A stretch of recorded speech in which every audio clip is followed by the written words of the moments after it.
आप देख रहे हैं इंडिया न्यूज, सबसे पहले देश। आपके साथ मैं रचना बंसल। शुरुआत बड़ी खबर के साथ करेंगे, वो बड़ी खबर जिस पर देश ही नहीं बल्कि विदेशों की भी नजर रह रही है। जम्मू कश्मीर विधानसभा चुनाव से जुड़ा बड़ा अपडेट आप जान लीजिए। जम्मू कश्मीर जहां पर पहले चरण के लिए वोटिंग सुबह से जारी है। 7 जिलों की 24 विधानसभा सीटें जिन पर मतदान की ये प्रक्रिया जारी है। पहले चरण में 219 उम्मीदवार चुनावी मैदान में हैं। बड़ा अपडेट 24 सीटों पर मतदान को लेकर है। 219 ऐसे कैंडिडेट्स हैं जिनकी किस्मत का फैसला वहां की जनता कर रही है। अब ऐसे में 7 जिलों की ये जो 24 सीटें हैं, निगाहें सभी पॉलिटिकल पार्टी की बनी हुई हैं। इंतजार आम लोगों को बहुत वक्त से था कि कब ये दिन आए जब विधानसभा के लिए वोटिंग करने का अधिकार और मौका उनके पास आए, उन तक पहुंचे। ऐसे में जम्मू कश्मीर जहां पर पहले चरण को लेकर वोटिंग जारी है, 7 जिलों की 24 विधानसभा सीटों पर ये वोटिंग सुबह से चल रही है। पहले चरण का ये मतदान है 18 सितंबर यानी कि आज से शुरू हो गया है मतदान का सिलसिला। इलेक्शन के पहले चरण में आज वोटिंग के लिए लोग घरों से निकल रहे हैं। दूसरा चरण 25 तारीख को होगा। उसके बाद में इंतजार रहेगा जब तीसरा चरण हो जाएगा। उसके बाद में 8 अक्टूबर का जब रिजल्ट हम सबके सामने होंगे, यानी कि 18, 25 और फिर 1 अक्टूबर, जब 3 चरणों में चुनाव हो जाएंगे। और उसके बाद में इंतजार रहेगा 8 अक्टूबर जब रिजल्ट हम सबके सामने हो। बड़ी खबर इस वक्त की, बड़ा अपडेट इस वक्त का, जहां विधानसभा इलेक्शंस को लेकर तैयारी पॉलिटिकल पार्टीज की है, वहीं इंतजार बड़ा बेसब्री के साथ में यहां पर आम जनता को भी रहा। और आम जनता जब वोटिंग करने के लिए घरों से निकल रही है तो एक सुकून भी है कि अपने मुद्दों के साथ अपने पसंदीदा कैंडिडेट के नाम के आगे बटन दबाना है, वोटिंग करनी है। और वोटिंग के बाद में अपना चुना हुआ जनप्रतिनिधि जब अपने लिए काम करेगा तो वो एक तसल्ली भी होगी। 10 साल का लंबा इंतजार किया है जम्मू कश्मीर के लोगों ने, क्योंकि 10 साल बाद हो रहे हैं यहाँ पर विधानसभा चुनाव। ऐसे में बहुत बुनियादी बेसिक चीजें भी हैं जिनका यहाँ पर लगातार चर्चा होती रही, मांग होती रही, जिसमें बेरोजगारी भी एक बड़ी समस्या है जो कि लोगों के लिए बड़ा मुद्दा है। और साथ ही साथ जो आतंकी गतिविधि हैं उन पर भी पूरी तरह से लगाम चाहते हैं जम्मू कश्मीर के लोग और शांति, अमन, सुकून चाहते हैं। साथ ही नजर रहेगी 370 हटने के बाद ये पहला इलेक्शन और 370 का असर क्या कुछ हुआ, ये जम्मू कश्मीर की जनता से बेहतर और कोई समझ नहीं सकता। और इसीलिए कहा यह जा रहा है कि मोदी सरकार के लिए ये बड़ी अग्नि परीक्षा का दिन भी है। जम्मू कश्मीर में जहां पर अनुच्छेद 370 हटाए जाने के बाद में, यानी कि आर्टिकल 370 जब हटा उसके बाद से अब तक क्या बदलाव हैं, क्या वो अच्छे बदलाव हैं, क्या वो आम लोगों के हित में बदलाव हैं, ये सभी मुद्दे लोगों के जहन में बने हुए हैं। और अब इन सभी बातों पर निगाह भी है पॉलिटिकल पार्टीज की। इसीलिए बीजेपी साफ साफ कह रही है कि अब तो इतिहास हो गया है आर्टिकल 370। जबकि आप देखेंगे विपक्ष के मुद्दों में रह रहकर आर्टिकल 370 का जिक्र होता है। तो सवाल ये कि क्या विपक्षी पार्टियों के जरिए ये आश्वासन दे दिया गया कि अगर वोट देंगे तो सीधे तौर पर 370 की वापसी हो जाएगी, जबकि गृह मंत्री अमित शाह कह चुके हैं कि अब इतिहास हो गया है।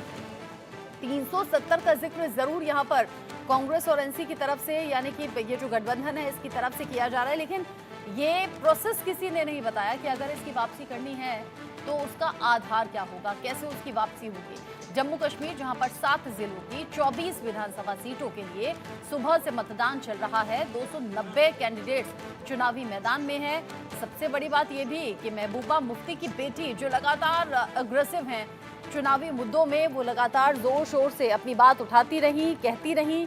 और अब आज के ये जो वोटिंग का सिलसिला है, यानी कि जो 219 कैंडिडेट्स हैं उनमें महबूबा मुफ्ती की बेटी इल्तिजा भी है। ऐसे में ये जो कतारें हैं आप देख रहे हैं, लोग बढ़ चढ़कर वोटिंग में हिस्सा लेने के लिए पहुंचे हुए हैं मतदान केंद्रों पर। मतदान केंद्र और उसके आसपास सेफ्टी सिक्योरिटी के इंतजाम रहे, उसकी तैयारी भी पहले से की गई और एक्स्ट्रा फोर्स की तैनाती भी आपको दिख जाएगी। देखिए कतारें जिसमें लिमिटेड संख्या में पहले मतदान केंद्र के अंदर लोग जा रहे हैं, अपने मत का इस्तेमाल करते हैं और फिर गेट बंद कर दिया जाता है ताकि व्यवस्थित तरीके से, निष्पक्ष तरीके से ये चुनाव हो सकें।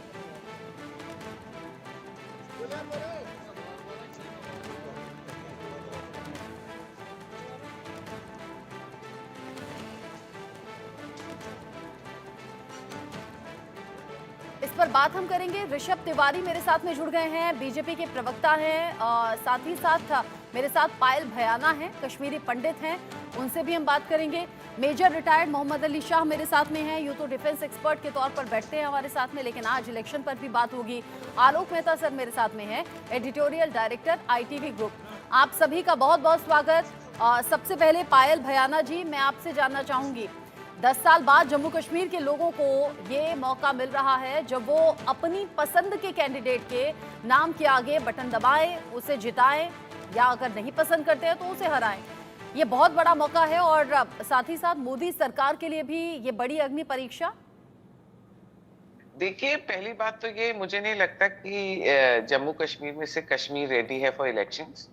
ये कोर्ट के दबाव में आके यहाँ पे इलेक्शंस तो हो रहे हैं और रेडी नहीं है। और जिस तरीके से इन लोगों के मैनिफेस्टो है, स्पेशली कांग्रेस का, बहुत ही डिविसिव है और वो स्टेटहुड वापस लाने के लिए बोल रहे हैं। मुझे नहीं लगता कि बीजेपी को वहां कुछ फायदा मिलने वाला है, यहाँ कोई सीट्स मिलने वाली हैं।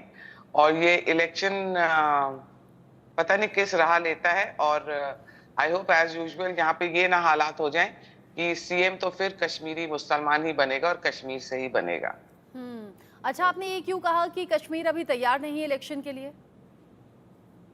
हाँ, बिकॉज मुझे ये लगता है कि अभी भी बहुत काम की जरूरत है कश्मीर में। और जिस तरीके से कांग्रेस ने भी प्रॉमिस करा है कि रेस्टोरेशन ऑफ 370 वो कर देंगे, वापस ले आएंगे उसको, और वो वापस ले आएंगे 370 और 35A आर्टिकल।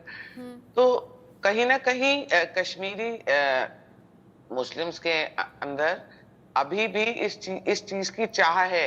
चाहे हम लोग कुछ भी देख लें, गवर्नमेंट कुछ पोर्ट्रे करे कि वहां हम डेवलपमेंट कर रहे हैं, देखो टूरिस्ट आ रहे हैं, सब आ रहे हैं, टेररिज्म कम हुआ है, जैसे लोग भी वीडियोस पे अपने इंटरव्यूज देते हैं कि डर कम हुआ है, लाल चौक पे हम लोग घूम रहे हैं, पर अंदर से आप उनके ये चीज नहीं निकाल पाए हैं, गवर्नमेंट नहीं निकाल पाई है, वो कॉन्फिडेंस नहीं है उनको गवर्नमेंट पे। अच्छा, ऋषभ तिवारी जी की ऐसा ही है? और अगर ऐसा है फिर तो पायल जी के हिसाब से बीजेपी को नुकसान हो सकता है? कश्मीर में होगा। ऋषभ जी अनम्यूट कीजिए खुद को। ऋषभ जी जी सॉरी मैम, आवाज आ रही है? जी आ रही है। सबसे पहले न्यूज का धन्यवाद चर्चा आमंत्रित करने के लिए। देखिए, जम्मू कश्मीर अब वो भला हुआ जम्मू कश्मीर है। और जो हमारी बहन यहाँ पे बैठ के कह रही थी कि अभी भी लोगों के अंदर से क्या, बेशक तुरंत तो नहीं जा सकता, लेकिन लोग डेफिनेटली मजबूत सोच के साथ, मजबूत इरादे के साथ सरकार के साथ नजर आए हैं खड़े। और ये वही लाल चौक है जहाँ पे वो विपक्ष भी जाके अब भाषण देता है जो एक समय तिरंगे फहराने में भी डरता था। तो हमने वहां के माहौल को बदला है। जम्मू कश्मीर हमारे देश का एक मजबूत हिस्सा है जिसको राजनीतिक मुद्दा रहने पे बाकी पार्टियों ने मजबूरी में छोड़ दिया था। हमने मजबूती से वहां पे डिसीजन लिए, वहां के जनता के हित में काम किए। आज पुनः जम्मू कश्मीर खिलखिलाता हुआ नजर आ रहा है। चुनाव के समय तो 10 तरह के स्टेटमेंट निकल के आएंगे, लेकिन पार्टी की नीति नियत स्पष्ट है। मैं आपको बता देता हूं कि जम्मू कश्मीर में होंगे और वहां के रिजल्ट जो होंगे लोकतंत्र की खूबसूरती को दर्शाएंगे और भाजपा पुनः वहां पे सरकार बनाएगी। खिला रहा है। पायल जी कुछ कहना चाहती हैं? मैं ये कहना चाहती हूँ कि देखिए, वो बीजेपी के प्रवक्ता हैं, तो वो एक तरीके से ये बताना चाह रहे हैं कि बीजेपी भी वैली में कुछ करेगी, कुछ कमाल कर देगी, वो कर देगी। नहीं कर पाएगी। क्योंकि अभी भी आप देख लीजिए, मीडिया भी हो, चाहे कोई जर्नलिस्ट हो, सब मीडिया जिसको भी बात करनी, वो अब्दुल्ला और मुफ्ती की ही बात करते हैं। कोई भी जम्मू के जम्मू में कोई लीडर नहीं है। जम्मू में क्या, जहाँ पे कोई हिंदू लीडर्स नहीं है, वहां पे सारा फोकस इज ऑन कश्मीर।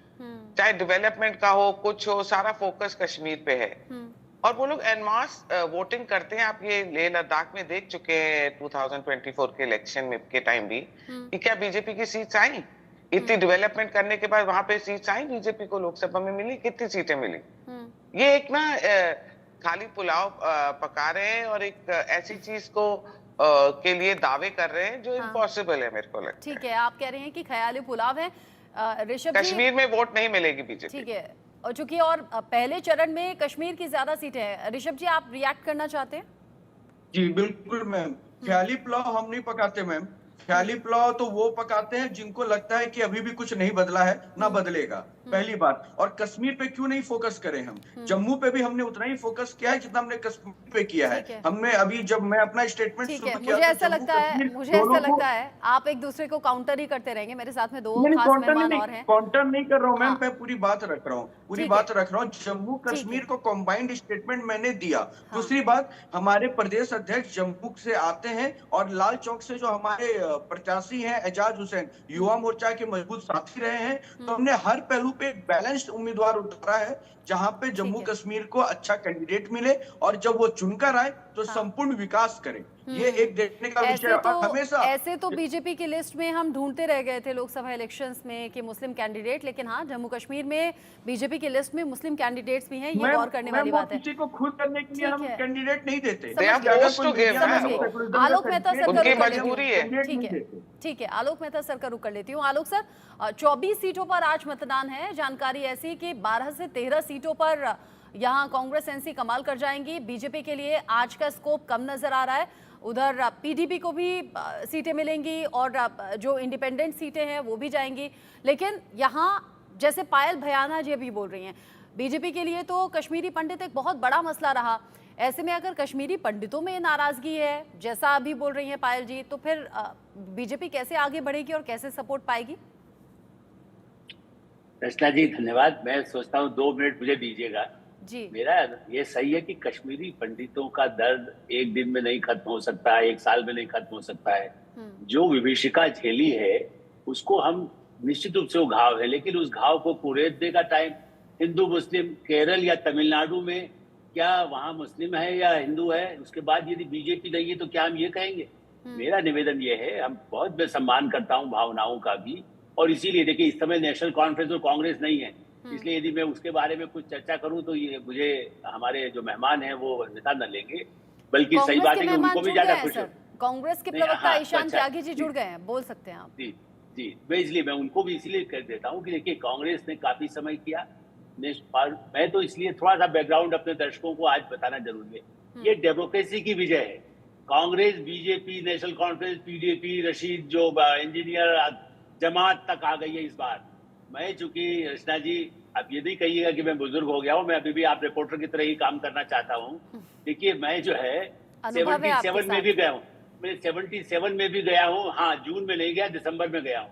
इसी तरह से 82, 83, उसके बाद 87, उस दृष्टि से मैं इसको ऐतिहासिक इलेक्शन मानता हूँ। एक समय में नेहरू के काल में इंदिरा गांधी घुड़सवारी करते हुए कैसे जाती थी उसके फोटो देखे मैंने उस समय तो हम कश्मीर नहीं थे, लेकिन मैं मानता हूं कि आज की बताइए उसके बाद 370 खत्म होने के बाद इससे आज कांग्रेस को भी वोट, ऐसा नहीं कांग्रेस के खिलाफ वोट दिया है, संसद में पास होने के बाद वो 370 वापस नहीं आएगा। 1 करोड़ टूरिस्ट वहां जा रहा है, उसमें कश्मीर अकेला नहीं है, जम्मू है, वैष्णो देवी में सुरक्षित। 1-2 घटनाएं हुई है आतंकवादी, लेकिन मेरा कहना आतंकवाद तो दुनिया में कहाँ नहीं है, पहले तो अमेरिका में भी पहुंच जाता है। तो हमारे यहाँ ज्यादा पास में पाकिस्तान हमारा दुश्मन, हमारे डिफेंस एक्सपर्ट आपको बताएंगे। उसके बाद सुरक्षित होकर के देखिए मैंने तब देखा है जब लोगों को वोट डालने से रोका जाता था। नेशनल कॉन्फ्रेंस के जमाने में ये स्थिति है, कांग्रेस के जमाने में भी बाकायदा इतनी लाइन होती थी, लोग रह जाते थे। इस बार आप सुबह से 7 बजे जब रिपोर्टर बैठे हुए उस कठिनाई में, और उसके बाद भी कहीं नहीं लग रहा है कि कोई खतरा है। तो इसी दृष्टि से 24 जिलों में जिस तरह से वोटिंग हो रही, हो सकता है छोटी मोटी घटना बिहार में भी होती है, बंगाल में भी होती है, वायलेंस बंगाल में हुआ है, तो यहाँ तो आतंकवादी पाकिस्तान भेज रहा है जो चुनाव नहीं चाहता। ये दुनिया के लिए मैसेज है, ये BJP, Congress, national conference, PDP के लिए नहीं है। और पिछली बार आप देखिए उमर अब्दुल्ला खुद चुनाव हारे, अब्दुल्ला परिवार जिसका गढ़ था आजादी से पहले से, आज वो चुनाव में लोकसभा में उनको जनता ने धकेल दिया है। ऐसी स्थिति में और कांग्रेस के साथ कभी वो मर्ज हो जाते हैं, कभी अलग हो जाते हैं। ये जो स्थिति है, पीडीपी भी बीजेपी के साथ आई सत्ता के लिए। हाँ। मेरा कहना है कि किसी पार्टी को सत्ता के बजाय सड़क, पानी, बिजली, जैसे टूरिज्म में सड़कें बनी है, सुरंगें बनी है, कहां कहां जाने की सुविधाएं हुई है, न्यूनतम सुविधाएं मिली है। हाँ, लेकिन लोगों की अपेक्षा आज भी झारखंड में, उत्तर प्रदेश में, बिहार में, दिल्ली में आज भी लोग पानी के लिए यहाँ हाहाकार हो रहा था। तो यदि वहां के लोग पानी, सड़क, बिजली मांग रहे हैं तो गलत नहीं है।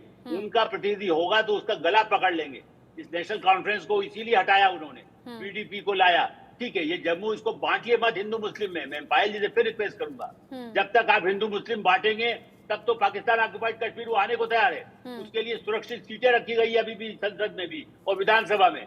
ये मत कहिए, हम तो कहते हैं वो भी हमारा है ही हमारा और हमें होकर रहेगा। ऐसी स्थिति में हमें ये बात करना चाहिए कि एक डेमोक्रेसी पर हम सब उत्सव मनाएं कि हमारे लोग वोट डाल पा रहे हैं। ठीक आज है। 5 साल के लिए चुनाव हो रहे हैं, 6 साल के लिए नहीं हो रहे हैं। हाँ।